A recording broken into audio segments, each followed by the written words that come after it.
इसी के साथ ही आज के दिन की शुरुआत जानते हैं अच्छे विचारधाराओं के साथ, अच्छी सोच के साथ हम करते हैं। तो प्रत्येक शनिवार की भांति इस शनिवार हम क्या लाए हैं, क्या बातें करेंगे, उस पर भी चर्चा कर लेते हैं। साथियों, जैसा कि आपको विदित है, आज 1/1/2022 आज नया वर्ष शुरू हो रहा है और सभी सम्मानित साथियों को नए वर्ष की हार्दिक शुभकामनाएं। मैं कामना करता हूं कि खुशियां रहे आपके पास, कामयाबी रहे आपके साथ। खुशियां रहे आपके पास, कामयाबी रहे आपके साथ। नए साल की शुभ वेला में सब मंगलमय हो आपके साथ। सम्मानित साथियों, आज 1 जनवरी 2022 नया वर्ष है। हम सभी धूमधाम के साथ अपने घर में अपने परिवार के साथ हमने खुशियां मनाई हैं और हम सब परिवार के साथ साथ, चूँकि ये सामाजिक संगठन भी हमारा एक परिवार है, इसलिए हम आज शनिवार के दिन बहुत ही एक अच्छा दिन हुआ, संजोग हुआ कि आज शनिवार भी है, नया साल भी है। इसी नए वर्ष के उपलक्ष्य में शनिवार भी है और हम सब लोग को नए वर्ष में हम सभी को बधाई देने का अवसर प्राप्त हुआ। साथियों, तो आप सभी को मेरी ओर से नए वर्ष की हार्दिक शुभकामनाएं एवं अगरिया समाज संगठन भारत की ओर से भी नए वर्ष की हार्दिक शुभकामनाएं। साथियों, खुशियां रहें आपके पास, कामयाबी रहे आपके साथ। नए साल की शुभ बेला में सब मंगलमय हो आपके साथ। साथियों, इसी शुभकामनाओं के साथ साथियों आगे बढ़ते हैं। साथियों, एक सच्चाई, एक कल्पना, एक एहसास, एक खूबसूरती, एक ताजगी, एक सपना, एक आस्था, एक विश्वास। साथियों, ये एक अच्छे साल की शुरुआत मानी जाती है। साथियों, अगर ये समाज संगठन भारत के माध्यम से हमने कई सपने देखे हैं, बहुत सारे हमारे टारगेट हैं, बहुत सारे हमारे लक्ष्य हैं, जिसके लिए हम सतत प्रयास भी कर रहे हैं। इसलिए साथियों, मेरा मानना यह है कि एक सच्चाई के साथ, एक सच्चे मन के साथ एक कल्पना कीजिए। जो वो कल्पना करना क्या है? कल्पना है आपका वो कल्पना जो आप टारगेट बनाए हैं, जो आपका लक्ष्य है, जो आपका उद्देश्य है, वो एक सच्चे मन के साथ आप कल्पना कीजिए और उस कल्पना को एहसास कीजिए। एक एहसास, एक सच्चे मन के साथ कल्पना करिए, सोचिए उस उद्देश्य को, उस लक्ष्य को, और उसको एहसास करिए। उसमें, उस एहसास में खूबसूरती लाइए। वाकई में कितना अच्छा लक्ष्य है, बताइए। अगर ये लक्ष्य, ये उद्देश्य हमारे सामाजिक संगठन को संगठित कर पाना, इस संगठन में या इस समाज में जो भी समस्याएं हैं हम उनको दूर कर पाएंगे। हम उसको कल्पना को हम एहसास करते हुए उसकी खूबसूरती को देखें कि इतना बड़ा मंच, इतना बड़ा ऑर्गेनाइजेशन हमको मिला है और मैं अपने आप को साबित कर सकता हूं इस मंच के माध्यम से कि मैं वाकई में एक बहुत ही शानदार कार्य करता हूं इस समाज के लिए। अभी तक मेरी कोई पहचान नहीं थी, लेकिन मुझे ये मंच मिला है तो मैं अपने आप को साबित करके दिखाऊंगा। ये एहसास, इस खूबसूरती के साथ, इस ताजगी के साथ, एक नए ताजगी, एक नए जोश के साथ, एक जो सपना आपने देखा है उसमें आस्था, उसमें विश्वास रखिए। साथियों, इस नए साल में यही शुरुआत करना है हमको, एक नए ताजगी के साथ उस सपने को में आस्था बनाना है और हमको विश्वास करना है। एक नए साल की शुरुआत साथियों, आज 1 जनवरी 2022, हैप्पी न्यू ईयर कहते हैं। नए साल की हार्दिक बधाइयाँ आपको। हम लोग हमेशा शुभकामना देते हैं कि हमारा जो आने वाला साल है वो गुजर चुका है, अब नया साल जो आया है उसमें हम कुछ अच्छा करेंगे। बहुत सारे साथी संकल्प लेते हैं कि मैं कुछ अच्छा करूँगा और जो मेरे में कमियां थी उसमें मैं सुधार करूँगा। सारे लोग, हर व्यक्ति, हर काम करने वाला व्यक्ति, एक नेटवर्कर, एक समाज सेवी, हर व्यक्ति आज अपने आज के दिन अपनी पुरानी साल की बातों को, कार्य करने के तरीकों को, बात करने के तरीकों को, हर चीज को वो क्या करता है, एहसास करता है, सोचता है, रिवीजन करता है कि मैंने पूरे साल किया क्या और मुझे क्या करना चाहिए था और मैं आज कहाँ हूँ, मैं अपने कार्य की वजह से। ये हमेशा हम अपना आकलन करते हैं आज के दिन कि मेरा जो ये साल था कैसा रहा और मुझे कहाँ होना चाहिए था और मैं कहाँ हूँ। ये सारे चीज का हम आज के दिन आकलन करते हैं, न्यू ईयर के दिन। फिर जब हम आकलन कर लेते हैं तो क्या करते हैं साथियों, हम उसको और बेहतर बनाने के लिए हम आज के दिन प्रण लेते हैं। हम एक संकल्प उठाते हैं कि मैं आज 1 जनवरी 2022 के दिन, अब मैं ये जो साल है 31 दिसंबर 2022 तक में मैं कुछ बेहतर करूंगा और मेरे पिछले साल में, पिछले ईयर में मैंने जो भी चीज़ मेरे से मिस हुआ, जो मैंने गलतियां की, उसको मैं दोबारा नहीं दोहराऊंगा और एक बेहतर सफल व्यक्ति बन के दिखाऊंगा। हम लोग हर समय, हर घड़ी, एक जो नए साल का दिन होता है उसमें हम ये विचार अपने मन में लाते हैं। तो साथियों, इसी आशा और विश्वास के साथ यही एक नए साल की शुरुआत करने का एक बहुत सही तरीका है साथियों। यही होती है एक अच्छे साल की शुरुआत करने का तरीका।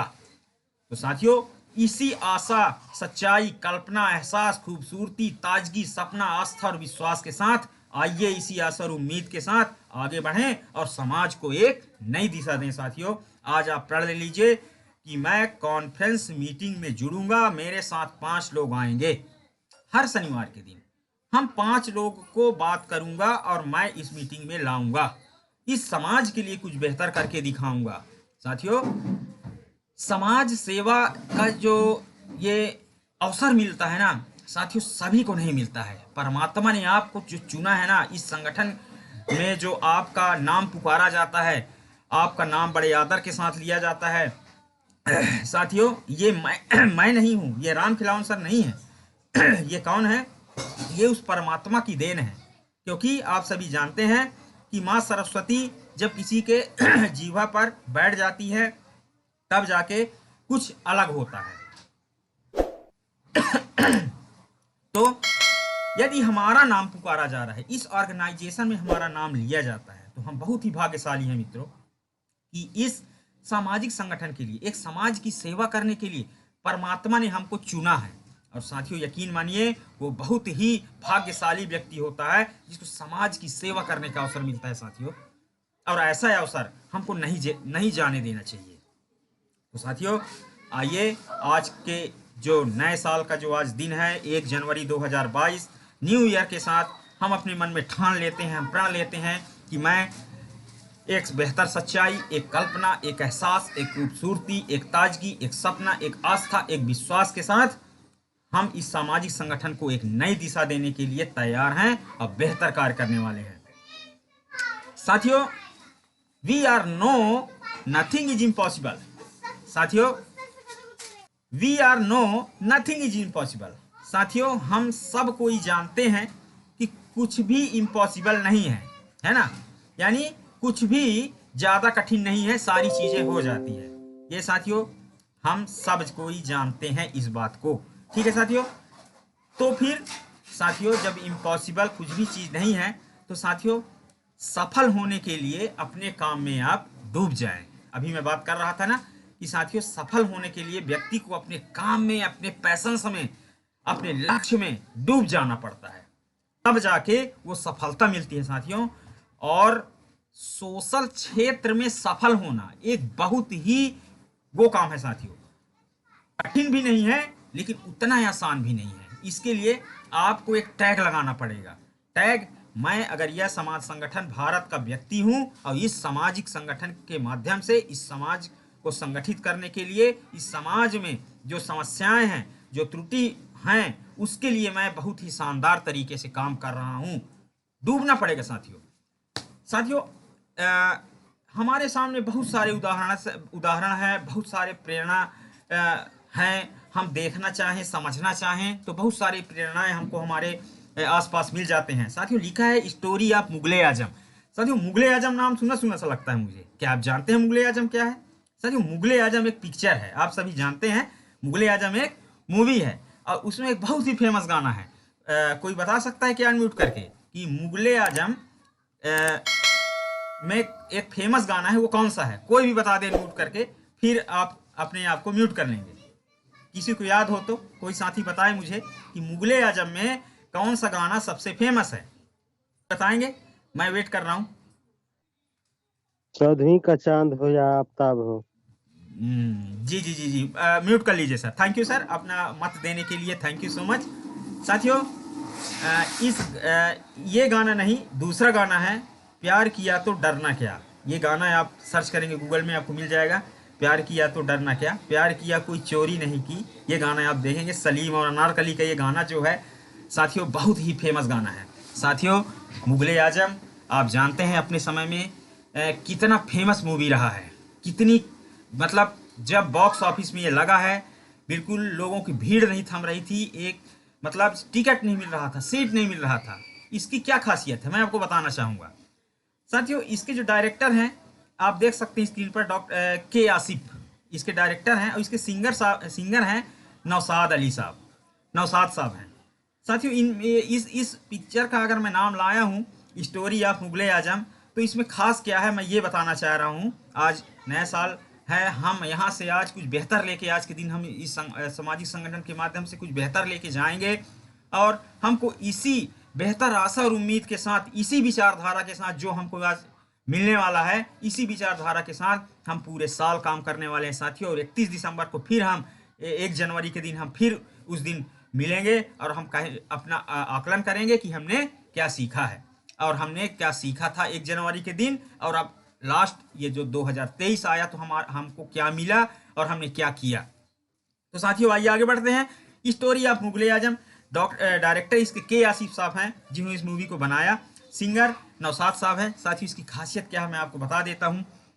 पिक्चर बन रहा था, लेकिन इस पिक्चर को गाने के लिए, इसमें इस गाना जो प्यार किया तो कोई चोरी नहीं की, ये जो गाना है ना, इसके लिए के आसिफ साहब मतलब सोचते थे कि एक जब इतना मैं स्पेशल मूवी बना रहा हूँ, इतना बेहतर काम कर रहा हूँ, तो मुझे स्पेशल सिंगर भी चाहिए जो इस गाने को इस तर्ज में ऐसे गाए। वो साथियों के आसिफ साहब बिल्कुल डूब जाते थे अपने आप में, सोचते सीन को सोचते ऐसा कब करना है। उस समय जब कोई डिजिटल माध्यम नहीं था। आज आप देखते होंगे एक सीन फट से दूसरी जगह पहुंच जाता है, आज एक से दूसरी जगह, आज यानी हमारे पास आज मूवी पिक्चर बनाने के लिए इतने सारे संसाधन उपलब्ध है, लेकिन पहले ये सारी चीजें नहीं थी। फिर भी उस जमाना में इतना बेहतर मूवी और इतने अच्छे तरीके से बनाया। तो के आसिफ साहब ने सोचा कि उनके एक पीएस थे, उनका मैं या मित्र थे, मैं नहीं जानता हूँ, उनका नाम मैं भूल गया हूँ। उनको उन्होंने बोला कि मुझे इस गाने के लिए कोई सिंगर बताओ, कोई अच्छा सिंगर बताओ जो इसको इस हिसाब से गाए, और वो गाना बहुत ही खास गाना होगा और ऐसा होना चाहिए। तो इनके जो पीए थे शायद या मित्र थे, उन्होंने कहा सर मैं जानता हूँ एक गायक है हमारे, लेकिन वो पिक्चर के लिए गाना नहीं गाते हैं। तो आसिफ साहब बोलते हैं तू मुझे मिलवा एक बार। क्या कहते हैं? तू मुझे मिलवा। बोलते हैं सर मैं आपको बता रहा हूँ वो मूवी के लिए, पिक्चर के लिए गाना नहीं गाते हैं। तब भी आसिफ साहब कहते हैं तू मुझे मिलवा। फिर वो कहते हैं बार बार कि वो नहीं गाते हैं पिक्चर के लिए गाना। तब भी कासिफ साहब कहते हैं, पहले वो सिगार पीते थे, कासिफ साहब बहुत ज्यादा सिगार पीते थे, एक कस लगाते हैं और फूंक मारते हैं और कहते हैं तू मुझे मिला। साथियों वो बार बार मना करता है, लेकिन आसिफ साहब कहते हैं तू मुझे मिला। साथियों आसिफ साहब को लेकर के मित्र जाते हैं, नौशाद साहब के पास जाते हैं। नौशाद साहब के पास जाते हैं तो नौशाद साहब देखते हैं तो बोलते हैं हाँ बताइए। तो वो बोलते हैं कि सर वो आसिफ साहब हैं और आपको अपनी पिक्चर में गाने के लिए वो करने आए हैं। नौशाद साहब भड़क जाते हैं, तुमको पता नहीं है यार, तुम जानते हो ना कि मैं पिक्चर के लिए गाना नहीं गाता हूँ, तब भी तुम मेरे पास नहीं आए। बोले नहीं सर मैं आपको बताया हूँ। अब नौशाद साहब कहते हैं आसिफ साहब को, सर मैं पिक्चर के लिए गाना नहीं गाता हूँ। साथियों आसिफ साहब क्या कहते हैं, फिर एक फूंक मारते हैं और कहते हैं गाना तो आप ही गाएंगे, गाना तो आप ही गाएंगे। साथियों जब ये बात सुनते हैं आसिफ साहब से नौशाद साहब तो कहते हैं यार ये पागल होगा है क्या, जब मैं बोल रहा हूँ कि गाना नहीं गाऊंगा, मैं पिक्चर के लिए गाना नहीं गाता हूँ, तब भी ये बोलता है कि गाना तो आप ही गाएंगे। वो बोलते हैं नहीं गाना तो मैं नहीं गाऊंगा और मैं पिक्चर के लिए गाना नहीं गाता हूँ। फिर बोलते हैं नौशाद साहब, फिर आसिफ साहब एक फूंक लगाएंगे और कहते हैं गाना तो आप ही गाएंगे। साथियों ये सिलसिला 2 से 4 बार 10 बार होता है। खिसिया के नौशाद साहब कहते हैं मैं एक गाने का 500 रुपए चार्ज करता हूं। साथियों उस जमाना में जब ये मुगले आजम बना है, 500 कितनी बड़ी रकम होती थी आप समझ लीजिए। आसिफ साहब कहते हैं नौशाद साहब से चलिए अंदर चल के बात करते हैं। साथियों जब ये बात कहते हैं नौशाद साहब कि मैं एक गाने के 500 चार्ज करता हूं, वो फिर आसिफ साहब फूंक मारते हैं इसे, गाना तो आप ही गाएंगे, और कुर्ता पैजामा पहनते थे, निकालते हैं गड्डी और पटक देते हैं टेबल में, गाना तो आप ही गाएंगे। साथियों, अब क्या करते नौशाद साहब, अब एडवांस भी पकड़ा दिए। आसिफ साहब कहते हैं ये अभी एडवांस है और गाना तो आप ही गाएंगे, उठाइए इसको, और गाना आप ही गाएंगे। साथियों, नौशाद साहब ने गाना गाया, आप उस गाने को सुने भी हैं, क्या शानदार, क्या झक्कास गाना है, आप खो जाते हैं उस गाना को जब आप सुनते हैं। लेकिन साथियों, मैं आपको बता देता हूं, कहते हैं कासिफ साहब के इधर बीच की 2 उंगलियों बिल्कुल जले हुए हैं। क्यों जले हुए हैं? क्योंकि साथियों सिगार पीते थे, और कहते हैं कि जब वो पिक्चर का सीन सोचते हैं तो ऐसे सोच रहे हैं, आंख बंद करके सोच रहे हैं, और सिगार जल रहा है। सिगार जलते जलते जलते उनके हाथ को पार हो जाता था साथियों, लेकिन उनका ध्यान नहीं हटता था अपने लक्ष्य से, अपने सफलता के लिए, कि मैं कुछ बेहतर करके दिखाऊंगा। वो अपने काम में डूब जाते थे। यकीन मानिए, सफलता ऐसे नहीं मिलती है, सफलता ऐसे मिलती है जो मुगले आजम को मिली। और साथियों, आप सभी जानते हैं कि जब मुगले आजम रिलीज हुआ है, तो आपके एरिया में जो मुगले आजम उम्र वाले होंगे, जैसे मेरे पिताजी बताते हैं कि हमने 6 बार मुगले आजम को देखा है, 10 बार देखा है, कई लोग कहते हैं। उस उम्र के व्यक्ति से पूछिएगा कि मुगले आजम, वो आज भी आप मुगले आजम देखने के लिए तरसते होंगे मेरे हिसाब से, कि कितनी शानदार मूवी थी। और उस जमाने में जब कोई संसाधन नहीं था, उस समय मुगले आजम को इतने अच्छे तरीके से डायरेक्ट किया गया आसिफ साहब के द्वारा। अब वो जब चला है ना, तो फाड़ डाला है साथियों, बहुत ही जबरदस्त इनकम, शानदार। माने आज भी वो उस जमाना के बाद भी इस जमाने में 2022 में भी बहुत ही सफल मूवियों में गिनती होती है साथियों। तो सोचिए, जब आज के परिवेश में जब इतने सफलता है उसको, उसके गुण आज भी गाए जाते हैं उस पिक्चर के, तो उस जमाने में क्या रहा होगा। तो साथियों, आप समझ ही गए होंगे कि मैं इस स्टोरी के माध्यम से मैं आपको क्या संदेश देना चाह रहा हूं। साथियों, समय नहीं आता है कभी, सही समय कभी नहीं आता है। यदि आप कहेंगे कि समय आएगा, समय आएगा, मेरी परेशानी दूर होगी, ठंडी भगेगी, मेरा धान मिजाई हो जाएगा, तब मैं मीटिंग में जुड़ूंगा, अभी मैं दूसरे काम में व्यस्त हूं। साथियों, समय कभी नहीं आता है, समय के साथ आपको चलना पड़ेगा। डू यू नो, आप समझ गए होंगे कि समय के साथ आपको चलना पड़ेगा। यदि इस आप संगठन के माध्यम से इस समाज में कुछ बड़ा करना चाहते हैं, इतिहास रचना चाहते हैं, तो आपको डूबना पड़ेगा, इस ऑर्गेनाइजेशन के बारे में सोचना पड़ेगा। जिस तरीके से आसिफ साहब जब अपनी मूवी के सीन को सोचते थे कि क्या करना है, मुझे क्या थीम लाना है, क्या कैसे करना है, उनके जो सिगार था ना, उनके हाथ को जला देता था, लेकिन उनका दिमाग नहीं, ध्यान नहीं हटता था। साथियों, हम उतना नहीं, लेकिन हम इतना तो सोच सकते हैं कि हम इस संगठन के एक सही कार्यकर्ता हूं। मैं एक लॉयल कार्यकर्ता हूं। लॉयल मतलब साथियों क्या होता है? शानदार, बहुत ही अच्छा, लगातार मीटिंग में जुड़ने वाला, लगातार सामाजिक संगठन के गतिविधियों के साथ चलने वाला शानदार कार्यकर्ता, यानी संगठन के हर गतिविधियों को फॉलो करने वाला व्यक्ति को लॉयल कार्यकर्ता कहा जाता है। हमारी सगरिया समाज संगठन भारत में लॉयल कार्यकर्ता वही है जो संगठन के समस्त गतिविधियों को फॉलो करता है। तो आप एक लॉयल कार्यकर्ता हो, ये सोचो, बनिए वो चीज। अगर हम में कुछ कमी है, आज हम 31 दिसंबर बीत चुका है साथियों, 31 दिसंबर 2021 गुजर चुका है। हम अपने कार्य का आकलन करें कि हम केवल सोच रहे हैं, हम केवल बोल रहे हैं, हम कर नहीं रहे हैं। क्षमा चाहता हूं, कर सब लोग रहे हैं, बट कितना कर रहे हैं, कितना चाहिए, कितना कर रहे हैं हम लोग। हम जिले में टीम बनाए हैं, उस टीम के साथ कितना कम्युनिकेशन है, हमारी टीम के साथ कितनी मजबूत पकड़ है हमारी, क्योंकि साथियों वो टीम ही हमको अपने जिले में जीत दिलाएगी। सफलता अपने जिले से ही शुरू होगी साथियों। सामाजिक, ये राष्ट्रीय स्तर का संगठन कहां है, मुझे बताइए, है कहां है ये संगठन? संगठन आपके जिले में है, आपके ब्लॉक में है, वही है राष्ट्रीय संगठन, वही है राष्ट्रीय स्तर। तो कहां से काम शुरू होना है साथियों? हमको शुरू होना है उस गांव से, उस जिले से।